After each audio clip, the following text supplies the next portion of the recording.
Hello everyone, how are you doing? This is MD Tech here with another quick tutorial. In today's tutorial, I'm going to show you guys how to go about disabling comments on TikTok videos.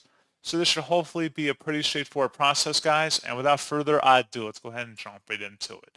So all you have to do is open up your TikTok profile page. If you're unsure how to get to this section, just select profile in the bottom right, and then select the hamburger icon in the top right, and then select settings and privacy.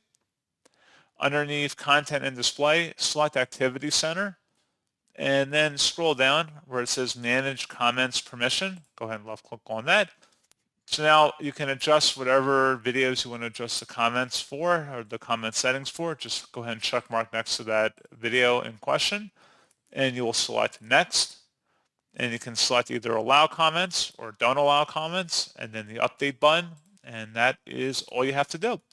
So pretty straightforward process, guys. And as always, thank you for watching. I do hope I was able to help you out, and I do look forward to catching you all in the next tutorial. Goodbye.